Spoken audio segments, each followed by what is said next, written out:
Esto es una conferencia que espero les ayude a procesar datos. El nombre es un poco crítico, ILR significa Integral Log Ratio, y les voy a explicar en más detalle qué es lo que estamos haciendo. El título está en inglés, no importa. Yo tuve la oportunidad en el 2004 de participar en el Congreso Internacional de Geología en Florencia, y en el último día había un cuartico lleno de españoles gallegos que estaban hablando de una cosa que ellos le llamaban Compositional Data Analysis, análisis composicional de los datos. Y a mí, que siempre me ha gustado la geomatemática, dije, déjame meterme ahí a ver qué están hablando. Se lo juro por lo más sagrado, el 90% de lo que estaban hablando me pasó por acá arriba, no entendía nada. Y cuando más o menos terminó, les pregunto yo a ellos, ven acá, yo les voy a hablar a ustedes simplex, proyección al público. ¿Qué volar con análisis y correlación? Me miraron como si fuera un marciano acabado de salir de un cohete. Me dijeron, correlación, la correlación no existe. Digo, váyanse ustedes a freír tuce. Yo he estado utilizando correlación desde que me gradué en el 92. El caso fue que empezamos a discutir y me dijeron, no, en realidad tú no estás al tanto de lo que está pasando en estadística, y me invitan a ir al evento, ellos tienen un evento cada 2 años en España, y fui al primer evento, que fue muy bonito, de nuevo, de verdad que era una estadística muy muy avanzada. Este señor que ustedes ven aquí es un inglés que se llama Atkinson, y el teorema principal de lo que ellos están hablando es que los análisis correlacionales no funcionan, y no funcionan, y ellos te lo dicen claramente. Pearson, que fue el que inventó los análisis correlacionales, dijo que los análisis correlacionales no funcionan cuando los datos son de carácter cerrado. ¿Qué significa eso? Cuando son datos que están calculados sobre la base de algo, partes por millón, porcentajes, días de la semana, cualquier cosa que tenga una suma constante diferente de cero, se llaman datos cerrados, y la correlación en esos casos genera correlaciones falsas. Sería increíble. Me enseñaron un artículo de Pearson en el 1861 en el cual él mismo escribe que este método no funciona para datos correlacionales cerrados. Claro está, yo soy cubano, no les creí. Y volví 2 años después y dije, yo voy a acabar de convencer a esta gente de que no, que están equivocados. Voy a hacer un modelo. Yo creé un modelo geoquímico. Un caso de un cobre porfírico cortado por fallas, y puse los datos ya con correlaciones mías. O sea, yo puse los datos, por ejemplo, que había una correlación positiva entre el cobre y la plata y el zinc, y una correlación negativa entre el sílice y el níquel. Todo. Yo puse esos datos, los generé matemáticamente y los puse en el modelo. Y dije, si yo pongo correlaciones ahí, si yo utilizo los métodos estadísticos, yo voy a obtener las correlaciones, y de esa forma les voy a decir que están equivocados. Esto es una todo este material, los datos, el modelo, todo está en internet, se puede bajar, es gratuito. Ya al final hay un link para los que quieran, los que no me crean y quieran comprobarlo. Yo estuve ahí, los entiendo, pueden bajarlo y pueden hacerlo ustedes mismos. Estos fueron los datos. Los datos iniciales tenían unas características. En primer lugar, era un sistema cerrado, o sea, la suma total era igual a 100%, porque yo puse elementos trazas y elementos mayores. No habían valores nulos, no habían valores huracanados.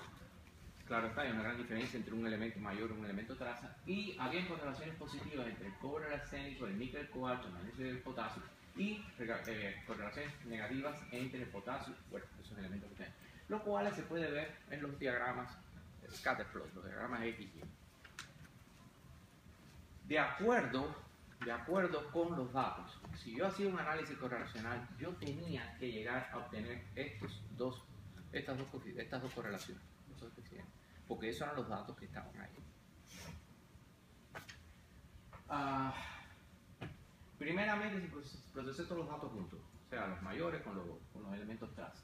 Como no habían valores huracanados, se pasé a determinar la ley de distribución, los que fueran los normales se convirtieron a los normales, o sea, la estadística normal que todos nosotros conocemos. Y utilicé el cálculo de correlación de Pearson, utilizando Excel, y el criterio de Student para definir cuáles eran las correlaciones que eran significativas. Ustedes saben que hay correlación entre la cantidad de habitantes en Estados Unidos con la cantidad de mariposas que hay en Sudáfrica. Ustedes pueden hacer correlación entre lo que les dé la gana, pero las significativas se determinan a partir del criterio de estudio. Ese es el criterio de estudio. Para la práctica, cuando la cantidad de datos es mayor de 30 datos, si el T es mayor de 3, se considera que es la correlación es significativa. Este fue el resultado del análisis de correlación. Ahora, el coeficiente este que ustedes vieron al principio, eso no es una práctica muy común en bioquímica, es una cosa que yo desarrollé hace un montón de años. Básicamente, ¿qué es lo que ustedes hacen? Ustedes cogen todas las correlaciones, las ponen de menor, la más negativa a la más positiva, o sea, de -1 a +1. Con el primer par, digamos, que es níquel-zinc, como en un caso. Si son negativas, ustedes ponen el zinc arriba y el níquel abajo. La próxima, si es negativa entre el níquel y otro, por ejemplo, entre el cobalto y el zinc, entonces el cobalto va a estar al lado del níquel y el zinc va a estar abajo. Y así van creando un coeficiente. Okay. Por ejemplo, en este caso, un caso teórico, y cuando se repite el mismo elemento, cada vez que se repite el mismo elemento con otro parámetro, se le pone un asterisco o un numerito arriba para darle la ponderación. En este caso está claro que existían 3 correlaciones negativas entre el cobalto, o sea, 2 correlaciones negativas entre el cobalto y el cobre, una correlación negativa entre el cobalto y el arsénico, por tanto el cobalto tiene una potencial, siempre es 2 más 1, o sea, sería 3 cobaltos entre 2 cobres más 2 arsénicos. Y ese coeficiente, en vez de trabajar con elementos monoelementales, ese coeficiente lo pueden coger para hacer los mapas de interpretación. Eso era el método más común de procesar datos. Y cuando hago mi trabajo, obtengo esa correlación. Y claro, está muy complejo, pero bueno, voy a ayudar aquí. Ahí ven. Las correlaciones que yo esperaba. Están aquí. Están aquí. Está aquí la negativa entre el silicio y el aluminio. Está aquí la del potasio y demás. Pero ¿qué pasa? Aparecen una serie de otras correlaciones que se llaman correlaciones espurias, que no son reales. Y al aparecer esas correlaciones, sencillamente enmascaran el efecto de las correlaciones reales. Y les digo que no, que de verdad, por ejemplo, aquí está el titanio y el silicio, que están puestos como una correlación inversa aquí, y cuando miren, sinceramente, no existe ninguna correlación. Esta es la realidad de los análisis correlacionales. Créanme, estuve 4 años tratando de demostrarles que no era así, pero es así. Pearson mismo lo dijo. El análisis correlacional de datos cerrados no funciona porque genera correlaciones espurias. O sea, funciona, las fuertes están ahí, pero te generan una serie que no es buena. Y si yo aplicaba ese coeficiente a el mapeo geológico, obtenía la anomalía. Miren dónde tenía la anomalía.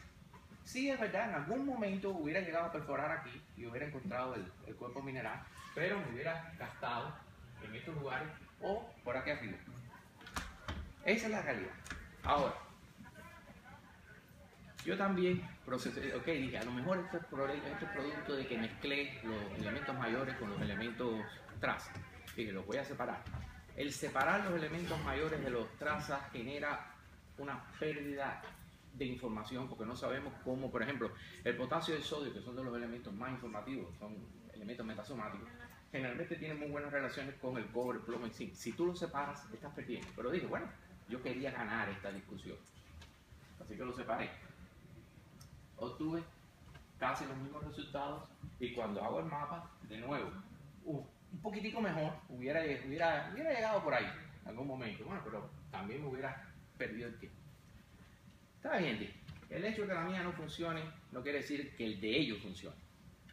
Así que dije, está bien, vamos ahora a probar si de verdad el método de ellos es tan bueno como ellos dicen.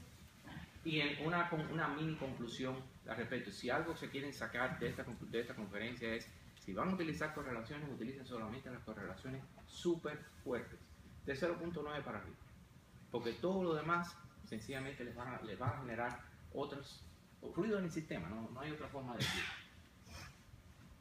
Ahora, este es el CODA-PAC, que es el sistema que inventó, el inglés este que yo les mencioné se llama Atkinson. 10 años atrás él creó 2 formas de abrir los sistemas. Imagínense esto muy sencillo, imagínense la bola del mundo como un mapa, y cuando ustedes abren la bola del mundo y hacen un plano bidimensional. Mientras más lejos están ustedes del centro, hay más Distorsionado. distorsión. Hay más distorsión.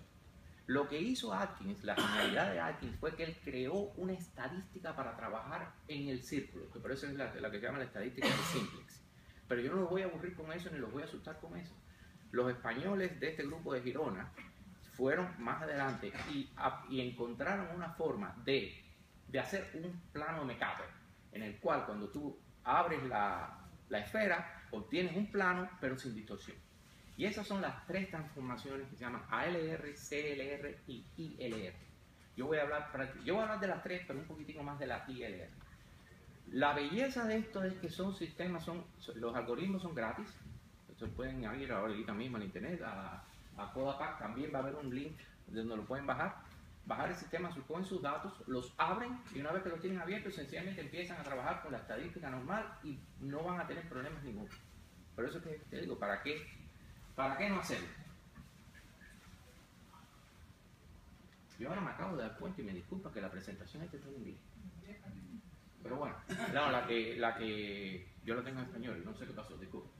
Entonces, miren, esta es una sección de los mismos datos al principio transformados en uno de los métodos, el CLR. Antes la suma era 100, ahora la suma es 0. Y esto es sencillamente un aparato matemático, no es nada, no diría nada del otro mundo porque el hombre ha creado una nueva rama de la estadística. Pero quiero decir, es muy sencillo, aritméticamente es muy sencillo lo que él hace de lograr que los datos cerrados se conviertan en datos abiertos. Ok, una vez que ya está así, ya está abierto, yo cogí, los metí en Excel, yo ni siquiera procesé, porque el programa Codapack les permite a ustedes trabajar directamente en la esfera o abrir los datos y trabajar con Excel. Yo prefiero trabajar con Excel. Obtuve este coeficiente y este fue, cuando yo aplico el coeficiente, me da perfectamente arriba. Bueno, ahí no hay dónde, no, se perdió todo. Bueno, todavía queda un puntito por allá, no sé por qué aquello salió, pero yo nunca hubiera ido a explorar aquello. Me meto aquí y lo cubre directamente. Dije, ok, ese era nada más que CLR, a lo mejor los otros no. Yo soy duro de los que me conocen, ¿sabes? Este es el ALR, otro coeficiente, lo mismo. O sea, hace más o menos en el 2008 yo me convencí de que no, que esta es la verdad. Yo sinceramente considero que el análisis composicional de los datos debería enseñarse en la universidad como un método estadístico normal, porque es extremadamente sencillo y es muy útil. Ahora, con respecto a la ILR. ILR es el sueño dorado de un rookie. Imagínense ustedes tener la posibilidad de, antes de empezar a procesar los datos, introducir los factores geológicos en sus datos. O sea, normalmente, ¿qué nosotros hacíamos? Cogíamos los datos, los procesábamos, digamos que teníamos un coeficiente de realidad de plomo más zinc más cambio dividido entre níquel y cobre. Ok, eso representa más bien un BMS o una cosa de cobre y lo modelamos. Aquí no, aquí tú puedes decirle a tus, antes, con el IR, tú puedes decirle, yo quiero que tú hagas los siguientes coeficientes. Modélame esta secuencia de elementos, Por ejemplo, los índices geoquímicos que sirven para modelar, para mapear las zonas de alteración. Tú le puedes decir al sistema todas las combinaciones que tú quieres y entonces el sistema te analiza, te hace todo este proceso teniendo en cuenta la geología o la geoquímica o lo que tú le estás poniendo. No existe, que yo sepa, nada comparable en el mundo. Y entonces, ¿cuál es el resultado? El resultado son mapas no de elementos, no de asociaciones de elementos, sino de procesos.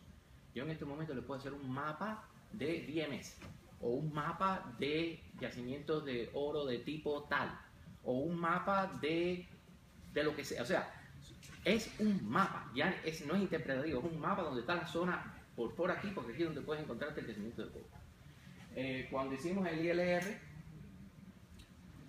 de nuevo es un pequeño detalle, pero noten que es todavía mucho más centrado al punto medio del proyecto. De nuevo, no me crean a mí, todos estos datos están ahí, y si no quieren creer mis datos, hagan ustedes mismos, cojan los datos, se va a costar trabajo, pero pueden hacerlo. Una tabla en Excel, creen sus propias correlaciones, pónganles coordenadas. El problema de esto es que fueron coordenadas cúbicas, o sea, esto es un proceso, es un plano y en la profundidad. Mézclenlo todo y hagan análisis y van a ver que ellos tienen razón. Ahora, El enzyme leach, porque yo estaba hablando del enzyme leach, lo mencioné incluso en la primera presentación. Enzyme leach, esto se traduce como lixiviación enzimática. Los que están más o menos en el campo de la geoquímica saben que existen métodos como el MMI, Mobile Metal Ion, Soil Gas Hydrocarbon, etc. Son metodologías que han surgido porque la tecnología para determinar los elementos ha llegado a tales extremos que se puede encontrar concentraciones muy pequeñas. El enzyme leach es capaz de determinar partes por trillón. Para que tengan una idea, partes por trillón sería la posibilidad de ustedes volando en un avión, mirar para abajo y ver el ojo de una mosca. Eso es parte por trillón. El método les da 61 elementos de un golpe, cuesta $30 y pico, es lo más barato que hay. Aparte de eso, el método como tal es muy sencillo. Ustedes, aunque no lo crean, en Canadá, hace 2 años, hicieron el muestreo sobre nieve. Nieve acababa de caer, bueno, recogieron la nieve, hicieron los análisis y ya. Que la señal geoquímica se distribuye de forma vertical por osmosis.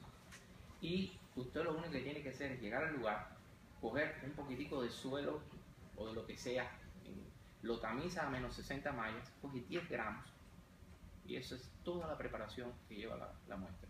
De esos 10 gramos cogen un gramito y le hacen los análisis, le dan 61 elementos, incluyendo oro, parte por trillón, la sensibilidad es horripilante. Y ya ellos te dan los resultados por paquetes geoquímicos. O sea, te den la primera suite, por ejemplo, suite de oxidación, suite de metales básicos más calcofílicos, el suite de tierra rara. Ya te lo dan organizado, lo cual es una gran ventaja a la hora de hacer la interpretación. Entonces, un elemento, el análisis enzimático te da la ventaja, como te digo, son anomalías verticales y aditivas. Si tú, por ejemplo, tenías una vertical aquí, otra vertical aquí, otra vertical aquí, lo que tú tienes en la superficie es la suma de las tres. Es un reflejo de la suma de las tres, no de la última. Es algo muy bueno. El laboratorio que lo hace se llama Activation Laboratory. Estas son las suites que da el laboratorio, que da el método. Esto es una pestaña de una imagen del proceso de CODA-PAC, cuando ustedes están seleccionando los elementos que tú quieres que el sistema analice. Por ejemplo, yo empecé con el primer suite, que el primer suite es los elementos de oxidación, o sea, los elementos del oro. ¿Y qué tú haces? Tú seleccionas el oro, el mercurio, el etcétera, hasta que llegas aquí. La primera columna, porque el programa lo que te va a generar es una serie de columnas, pero tú nada más que te interesan las que tú les pediste. Entonces, empieza con yo sé que la primera columna A me interesa a mí, va a ser la suite de oro, y las otras sencillamente escoge las que te dé la gana, porque él tiene que escoger todas las posibilidades combinatorias, etc. Pero a mí la única que me interesa es la A. Una vez que yo termino eso, paso al siguiente paso y escojo el otro grupo. Y ya yo sé que cuando yo tenga la lista completa de resultados, yo me voy a coger la A, la I, la K, etc. Y cada una de esas letras representa un complejo de mapeo. O sea, cuando yo plotee los resultados de la columna A, voy a estar ploteando dónde hay oro en mi área. Así de sencillo. Aquí les voy a poner 2 ejemplos. Este es súper fresco, tan fresco que todavía las cenizas del volcán están cayendo. Esto es de Chile. Yo estuve en Chile cuando el Cobolco estaba explotando. Esto tiene menos de 2 semanas. Una compañía muy técnica, muy bien hecho, que tuvieron un gran problema. Ellos son nada más que geofísicos y tuvieron el problema de definir el tipo de depósito incluso antes de ir al campo. Ellos dijeron, esto es un Iron Bar Formation. Y ya. Y como es un Iron Bar Formation, aquí tienen que haber anomalías o sea, tiene que haber mucha magnetita y tiene que haber anomalías de magnetometría. Por tanto, como somos geofísicos, vamos a hacer hicieron una magnetometría completa de todo el terreno y estaban muy contentos porque todo el terreno les dio anómalo. Todo. 100 kilómetros cuadrados le daban una anomalía de 100 kilómetros cuadrados. Y estaban contentísimos y dijeron, ok, vamos a empezar a perforar por el medio. Y empezaron a perforar todo aquí. Y no encontraban nada, un poquito cobre por aquí, para allá.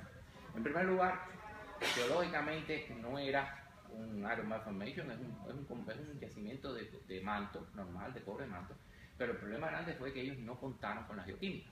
Ellos se y la enorme anomalía que ellos tenían era sencillamente basalto. Un basalto extremadamente magnético, que es una andesita arriba, basalto abajo, claro está, cuando le hicieron la magnetometría les daba un campo magnético enorme. Ellos habían hecho geoquímica, pero nunca la habían interpretado. Entonces me dieron los resultados y yo cogí y hice esto, hice el LR, dije voy a matar los pájaros de un tiro, me sirve para aquí para la presentación y para explicarles. Y como ven, aquí está el grupo de anomalías que mapea yacimientos de oro y para allá el del cobre. Ellos están perforando aquí. Se botaron $2 millones absolutamente por puntos. Aquí abajo hay una mina de oro en explotación. Está más que claro. Pero bueno, tienen todo el norte, esto es Chile, tienen espacio para explorar. Ese es un caso. Este otro caso fue en Armenia. Ahí trabajamos Chichi y yo juntos. En Armenia, la Armenia de verdad, no la Armenia de Colombia. En el cual los dueños también tenían una propiedad enorme, 500 y pico kilómetros cuadrados. Primero la redujimos con análisis y alineamiento a unos 73 kilómetros, algo más manejable. Y ya después hicimos los mapas por asociación. Pero aquí ven, le damos al hombro, ven, aquí es donde tú vas a buscar oro, acá es donde tú vas a buscar polimetálico, allá es donde tú puedes encontrar otras cosas. Y todos los pozos, cada uno de los pozos perforados, todos cortaron mineralización. Este método, el Ensign-Leach como método geoquímico de búsqueda, es muy efectivo. El ILR o el análisis composicional de los datos, se los aseguro, es mandatorio, es fundamental. Es la herramienta que les va a permitir extraer toda la información de los datos. Si no quieren hacerlo, por lo menos llévense esto. Si van a utilizar correlaciones, utilicen correlaciones nada más que de 0.9 para arriba. Creo que eso es todo. Un minuto, el análisis factorial.